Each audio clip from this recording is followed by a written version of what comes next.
आशा करता हूं आप सब बहुत अच्छे होंगे। मेरा नाम है सिद्धांत अग्निहोत्री, स्टडी ग्लोस पे आपका बहुत बहुत स्वागत है। भाई 1 मिलियन हो गए हैं तो कुछ टी शर्ट गिव अवे करते हैं। आओ सेलिब्रेट करेंगे संडे को साथ में, और कुछ सरप्राइज है आपके लिए। वो भी कितना सरप्राइज देते हो सर आप। एक ये भी सरप्राइज है कि कल से हमारे दाम 50 से 60% तक बढ़ जाएंगे सारे कोर्सेज पे। हमारा जो यूपीएससी का शानदार कोर्स है, हफ्ते में आपको 12 घंटे तो लाइव क्लास मिल रही है, सब लाइव चल रहा है, बहुत ही शानदार कोर्स है। इतनी प्रैक्टिस हम करवा रहे हैं, अभी हमने टेस्ट सीरीज निकाली है। तो आप यूपीएससी प्री प्लस मेंस और प्लस इंटरव्यू, ये जो कोर्स है ये कमाल का है। इस पे दाम बढ़ने वाले हैं। अभी ये 15,000 का है, अभी तक दोस्तों 1 साल तक हमने दाम नहीं बढ़ाया, लेकिन अब फाइनेंशियली रेंड हो गया है तो आप we have to increase it. तो 50 से 60,000 तक जा सकता है। आप इसको तुरंत अवेल कर ले। FI2022 कूपन कोड आप यूज कर सकते हैं। तो श्रीलंका की बात करेंगे भाई। श्रीलंका की ये हालत आखिरकार हुई कैसे? बुरी हालत है। श्रीलंका के जो राष्ट्रपति हैं गोटाबाया राजपक्षे, उन्होंने सारे ऑपोजिशन पार्टीज को बोला कि चलो सरकार बनाए, क्योंकि 26 कैबिनेट मिनिस्टर्स ने लेटर दे दिया कि हम रिजाइन कर रहे हैं। उनकी सरकार गई, इमरजेंसी लागू है, पब्लिक इमरजेंसी। 13 घंटों से लाइट नहीं, खाना नहीं, पीना नहीं। बहुत ज्यादा गुस्सा है श्रीलंकन प्रेसिडेंट गोटाबाया राजपक्सा कि जिस तरीके से लगभग 20 करोड़ लोग यहाँ पे रहते हैं, ठीक है, अरे सॉरी 2 करोड़ लोग यहाँ पे रहते हैं, 2.2 करोड़ पूरे श्रीलंका में, कैपिटल है कोलंबो। जिस तरीके से इन्होंने हैंडल किया है ना चीजों को, लोगों का दिमाग फिर गया है, सटक गई है। इतनी खराब, इतनी घटिया लीडरशिप इनकी रही है। ये नमूने हैं एक तरीके से। ये श्रीलंका की जो पिछले 6-7 साल की लीडरशिप रही है, बहुत ही बेकार, ठीक है। तो अब आप ये समझिए कि ये जो इकोनॉमिक क्राइसिस आई है, खाने को नहीं है लोगों के पास। आपको पता है लोग 80-80 हजार रुपए कमा रहे हैं, लेकिन वो बोल रहे हैं कि हम खाएं क्या, हम इसको कैसे खर्च करें। सिलेंडर खत्म हो गया, सिलेंडर ऑर्डर करते हैं, आता नहीं। क्या पैसा खाने लगे हम? बहुत दिक्कत है हमारे साथ, कोई समझ नहीं रहा है ना। खाने को कुछ मिल रहा है ना ही, मतलब ऐसा नहीं है कि एकदम ही नहीं मिल रहा है, लेकिन सप्लाई एकदम बंद है और दिक्कत है। यहाँ पे एक औरत बोलती है कि भाई हम लोग तो मछली पकड़ के अपना गुजारा बसर करते हैं। अब उसमें जो पैसा आता है एक तो बहुत ही कम, अभी तो बहुत ही कम हो गया है। तो अभी क्या है कि एक तो दाम बहुत ज्यादा बढ़ गए हैं हर चीज के। तो अभी हम 2 टाइम खाना खाते थे, अब 1 टाइम खाना खा रहे हैं। तो इतनी बुरी हालत है। तो ये जो शॉर्टेज है फॉरेन करेंसी का, इन्फ्लेशन, ऊपर से जो फ्यूल जिस तरीके से बढ़ रहा है, फिर उसके बाद पावर कट्स, 13-13, 14-14 घंटे लाइट नहीं रहती है। Sri Lanka is in the economic crisis, deep economic crisis. Sri Lanka बर्बाद हो चुका है, अब उसको बचाना पड़ेगा। एक देश डूबेगा तो आसपास सब डूबेंगे। छोटा देश है, हम ऐसे नहीं छोड़ सकते। भारत का तो भाई कल्चरल रिलेशन है। तो अब श्रीलंका यहां पे आया कैसे? सबसे पहले तो ये समझिए, क्रिटिक्स का ये कहना है कि ये पिछले 10 साल, ये 2010 के बाद से ही शुरू हो गई थी। 2010 के बाद से पॉलिसी कुछ ऐसी रही है कि श्रीलंका जो है वो यहां पे आ गया। इकोनॉमिक मिसमैनेजमेंट और जबरदस्त करप्शन रहा है सरकार में, बहुत गजब का करप्शन रहा है। ऊपर से जो सरकार की नीतियां रही हैं, इसकी वजह से एक ट्विन डेफिसिट मतलब क्या? पहले तो बजट शॉर्टफॉल। बजट शॉर्टफॉल का मतलब क्या? बजट शॉर्टफॉल आप समझिए कि आपने एक बजट बनाया, वो पूरी तरीके से बेकार चला गया। मतलब आप भर भर के खर्चा कर रहे हो, लेकिन आमदनी आपकी है नहीं। यही श्रीलंका के साथ हुआ। अब आमदनी के लिए आप सोर्सेस तलाशोगे, वो सोर्सेस के रास्ते भी बंद कर दिए और कुछ बंद हो भी गए कोविड की वजह से। श्रीलंका एक टूरिज्म बेस्ड इकोनॉमी है। श्रीलंका बहुत ही खूबसूरत है, टूरिस्ट आते हैं। कोविड-19 में वो भी बंद हो गया। इन्होंने जहां पे इन्वेस्ट किया था कोविड की वजह से वो भी खत्म। कर्ज इनके ऊपर बढ़ता गया, सप्लाई हुई नहीं, ये यहां पे आ गए। तो और ऊपर से करेंट अकाउंट डेफिसिट, ये सबसे बड़ी दिक्कत है। करेंट अकाउंट डेफिसिट जो इनका रहा है, देखिए होता क्या है ना कि इन्वेस्टमेंट आया नहीं। कोविड की वजह से इनकी जो नीतियां रही हैं, उसकी वजह से क्रेडिट रेटिंग एजेंसीज ने इनकी रेटिंग गिराते गए। तो जो इन्वेस्टर्स ने पैसा इन्वेस्ट किया था, उन्होंने अपना पैसा खींचना शुरू कर दिया, ठीक है। और इन्वेस्टमेंट भी नहीं है, बिल्कुल कोई नया इन्वेस्टमेंट नहीं है। ऊपर से रेमिटेंस भी बंद। तो फॉरेन रिजर्व्स इनका धीमे धीमे नीचे जाता रहा और कर्ज बढ़ता रहा। और अभी इनके पास $2 बिलियन के आसपास फॉरेन रिजर्व्स बचे हुए हैं, लेकिन कर्ज इनका दुगना तिगुना है। बहुत ज्यादा कर्ज इनको चुकाना है। तो अब ये क्या करेंगे, अब ये लोन लेंगे और क्या कर सकते हैं। तो Sri Lanka is a classic twin deficit economy. Current account भी इनका गया भाई, दो ही मेन है, एक तो आपका ये जो फिस्कल पॉलिसी होती है, ठीक है ना, और उसके बाद आपका जो फॉरेक्स रिजर्व्स होता है। भाई फिस्कल पॉलिसी में basically budget is very important, है ना, कि आप कितना कमा रहे हैं और आपने कितना खर्च किया है। तो एक तो बजट शॉर्टफॉल, दूसरी चीज आपका करेंट अकाउंट डेफिसिट। भाई बजट तो आप डोमेस्टिक चीजों के लिए मैनेज कर रहे हो ना, लेकिन बाहर क्योंकि आप कुछ उगाते तो हो नहीं, उगाते इन द सेंस का मतलब ये है कि कोई देश पूरी तरीके से आत्मनिर्भर तो हो नहीं सकता, उसको इंपोर्ट करना पड़ता है। इंपोर्ट आप डॉलर्स में करोगे तो आपके पास तो डॉलर्स भी नहीं बचा, ये भी नहीं बचा, तो आपके पास ना अपना घर चलाने के लिए ना डोमेस्टिक सस्टेन करने के लिए पैसा है, ना ही आप बाहर से कुछ मंगा सकते हो। अब आप सिचुएशन समझ रहे हो कि मतलब ये हालत हो गई है, कंगाली में आटा गीला टाइप की। तो ये 2019 में ही ये प्रेडिक्शन कर दिया गया था एशियन डेवलपमेंट बैंक के वर्किंग पेपर ने कि Sri Lanka is a classic twin deficit economy. Twin deficit वही है कि जो देश का जो नेशनल एक्सपेंडिचर है वो इनकी नेशनल इनकम से एक्सीड कर जाए, जितना आ नहीं रहा है उससे बहुत ज्यादा तो जा रहा है। And that production of tradable goods and services is इनएडिक्वेट, यानी कि उतना आया नहीं, उतना चला गया। दूसरी चीज, जो आप गुड्स और सर्विसेज दे रहे हो, ठीक है, जो आप उगा रहे हो, जो आप ले रहे हो या दे रहे हो, वो भी इनएडिक्वेट है।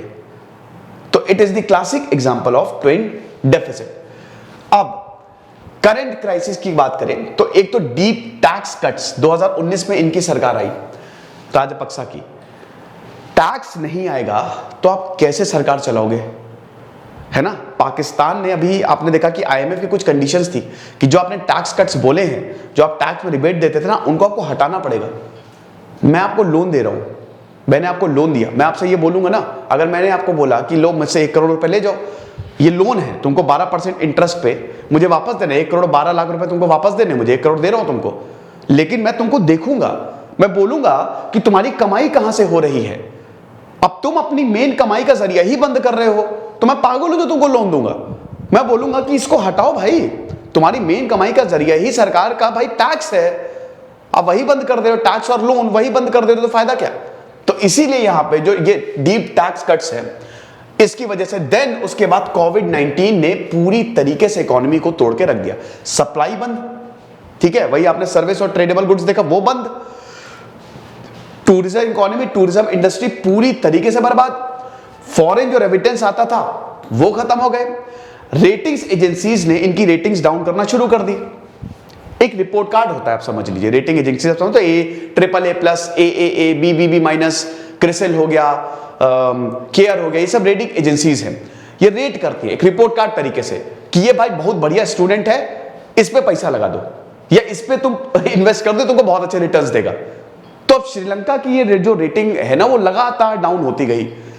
अब रेटिंग्स, इसमें जैसे मैं बिजनेसमैन हूं, मैं सबसे पहले मैं कुछ नहीं देखूंगा, मैं रेटिंग्स देखूंगा कि भाई रेटिंग कितनी बढ़िया है, और जिसकी सबसे बढ़िया रेटिंग है मैं वही इन्वेस्ट कर दूंगा।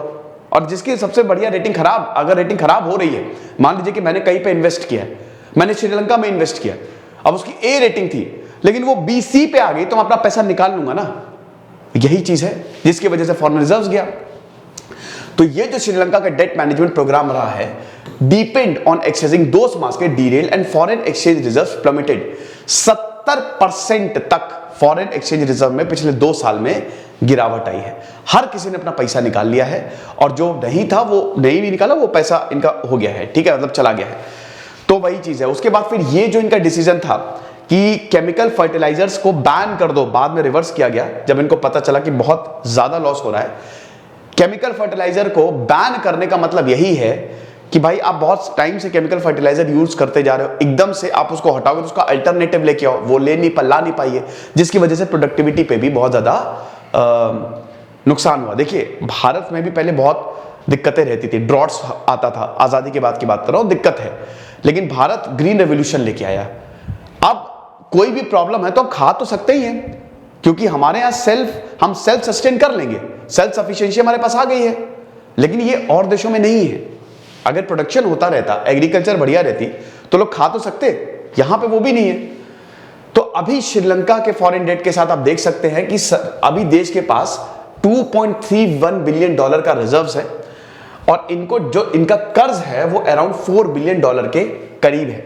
ठीक है, तो इसीलिए ये अब वही है कि आईएमएफ ने जो इनकी कंट्री की इकोनॉमी को रिव्यू किया, आईएमएफ ने ये बोला कि पब्लिक डेट जो है that has risen to unsustainable levels. Public debt भाई, इनका जो कर्जा है ना वो इतना ज्यादा बढ़ गया है कि अब ये सस्टेन ही नहीं कर पाएंगे, ऐसा हिसाब किताब है। देखो तुम हो, है ना, तुम्हारे पास एक ढेला नहीं बचा है, ठीक है, तुम कर्जा ले रहे हो, तुमने कर्जा लिया, ठीक है, और कर्जा लिया, उसको वापस चुकाना है, वो कर्जा भी तुम्हारे पास कम हो गया, खत्म हो गया, ठीक है, अब तुमको कोई कर्जा देगा दोबारा, वो कर्ज भी तुम्हारे पास खत्म हो, तुम्हारी इनकम नहीं हुई है। आमतौर पे लोग कर्जा इसीलिए देते हैं तुम्हारी इनकम होगी, तुम्हारी इनकम नहीं हुई है, तुमको कोई दूसरा इंसान कर्ज देगा नहीं, और तुम्हारे पास पैसे भी नहीं बचे, तो यानी कि तुमको पैसे भी चाहिए, कर्ज तुम्हारे पास ऑलरेडी है और दूसरा कोई कर्ज दे भी नहीं रहा है, तो ये तो बहुत खतरनाक सिचुएशन आ गई। तुम तो सड़क पे आ जाओगे, भीख मांगोगे, और क्या करोगे। यही श्रीलंका के साथ है ये इस समय। तो अनसस्टेनेबल लेवल्स का ये मतलब है। And foreign exchange reserves were insufficient for near term debt payment. तो अब इनके पास वही है कि फिर इनको लोन दिया जाएगा। भारत से मदद मांगी है, चाइना से मदद मांगी है, चाइना तो खैर मदद ही, चाइना की वजह से भी बहुत दिक्कतें हुई है, चाइना के प्रेशर में ये लोग हैं, पैसा इन्होंने ले लिया, बहुत खराब लीडरशिप रही है इनकी। अब वही है कि आईएमएफ का कंक्लूजन ये रहा, और ये जो सरकार ने मेजर्स लिए, they were insufficient to restore debt sustainability, strongly indicating need for debt restructuring. एक ये भी दिक्कत है ना कि बहुत ज्यादा करप्शन रहा है। जो इनको पैसा मिला, अभी देखो कौन सा डिप्लोमेट था, वो उनको 5 साल की सजा होने वाली है, इतना ज्यादा करप्शन किया उसने, तो बहुत दिक्कत रही है। अब श्रीलंका की हेल्प कौन कर रहा है? देखो सबसे पहली बात तो यहां पे राजपक्षा का जो एडमिनिस्ट्रेशन है और जो इनका सेंट्रल बैंक है, इन्होंने कॉल्स को एक तो रेजिस्ट की। एक दिक्कत यही रही है कि ये अपनी अकड़ में थे कि अरे नहीं चाहिए हमको हेल्प। अब यहां पे ये लोग आके खड़े हुए हैं, ठीक है।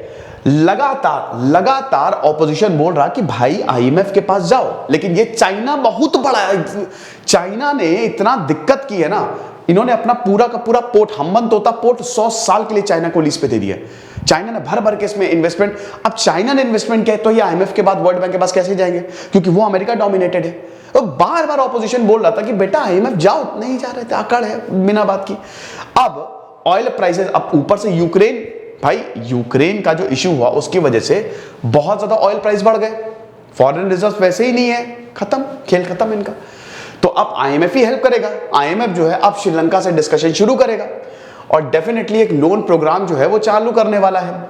अब श्रीलंका को देखिए, आईएमएफ क्या करता है, आईएमएफ आपको हेल्प देगा, आपको अपनी करेंसी को डिवैल्यू करना पड़ेगा। भारत के साथ भी यही हुआ था 1991 में, भारत को अपनी करेंसी डिवैल्यू करनी पड़ेगी, यही चीज है। इन्फ्लेशन बढ़ेगा, महंगाई बढ़ेगी, लेकिन ये आपको करना पड़ेगा। उसके बाद फिर भारत, राजपक्षा ने यही बोला है कि भाई चाइना और इंडिया दोनों से भी भारत ने राइस भी बेचा है, काफी ज्यादा चावल भी भेजा है, diesel shipment $500 million credit line, ये भी पैसे बाद में देते रहना, पहले अभी ले जाओ, ठीक है, क्रेडिट लाइन। तो ये इंडिया के साथ साइन किया इन्होंने। श्रीलंका और इंडिया ने they have also signed $1 billion credit line for importing essentials including food and medicine, and the Rajapaksa governance has short another $1 billion from new Delhi. तो $2 बिलियन की तो यहां से मदद मिल जाएगी, पैसे की जगह तुमको ये सब कुछ हम दे देंगे। फिर उसके बाद $1.5 billion and a $1.3 billion syndicated loan to the government. China is considering offering the island nation $1.5 billion, यानी कि लगभग इनको $3.5 से $4 बिलियन का तो यहां भारत और चाइना से इनको मिल जाएगा, हेल्प मिल जाएगी, बाकी आईएमएफ दे देगा। देखिए अब क्या है ना कि कोई देश ऐसे डूबने नहीं देगा, कोई भी, मतलब श्रीलंका पड़ोसी देश है हमारा, तो हम नहीं डूबने देंगे डेफिनेटली, लेकिन ये जो लोग इन्वॉल्व हैं इनको तो सजा मिलनी चाहिए, तगड़े से मिलनी चाहिए, ठीक है। ये वही होता है ना कि इंसान दूरदृष्टि नहीं होता है, दूर का सोचना चाहिए। अभी तो आप, एक मेरा दोस्त था, तो वो क्या था ना, वो मतलब उसके पास 30,000 रुपए आते थे, वो सब उड़ा देता था, सब उड़ा देता था, ठीक है इनफैक्ट था क्या, तो वो सब गोवा जा रहा है इधर। तो मैं बोलता था भाई देखो ठीक है, अच्छी बात है, लेकिन कुछ सेविंग्स जरूरी होती है। अरे सेविंग्स का क्या है यार, जिंदगी एक बार मिली है, खूब एंजॉय करो, अय्याशी करो, क्या दिक्कत है यार, फिर आ जाएगा पैसा। ऐसा नहीं होता। हम सब बैठ के उसको समझाते थे, ऐसा नहीं होता यार, मुश्किल है, हो जाती है। फिर भड़ गया यार, नहीं सुन रहे, हमको क्या लेना देना। अब उसके बाद ऐसी मुसीबतें आई उसके ऊपर, इतनी ज्यादा दिक्कतें आई, पैसे थे नहीं, जरूरतें बहुत ज्यादा थी, पैसे सारे उड़ा दिए, सेविंग्स थी नहीं, नप गए वो, लिटरली नप गए। आप समझ रहे हो? तो ये चीज बड़ी इंपॉर्टेंट रहती है, आपको अपने आप को बहुत सही तरीके से मैनेज करके चलना है, पैसे को उड़ाना नहीं है। लक्ष्मी आ रही है तो बहुत उसका ध्यान रखिए। ये बहुत मतलब जो नीतियां है ना, इसको, ये श्रीलंका, ये सबके लिए सबक है। आप देख लीजिए कि उस समय तो इन्होंने सोचा नहीं, लेकिन अब देखिए इनको खामियाजा भुगतना पड़ रहा है। तो ये लेक्चर था। फिलहाल आप लाइव जरूर आइएगा संडे को, और हमारा जो कोर्स है वो भी आप अवेल करें। Thank you so much.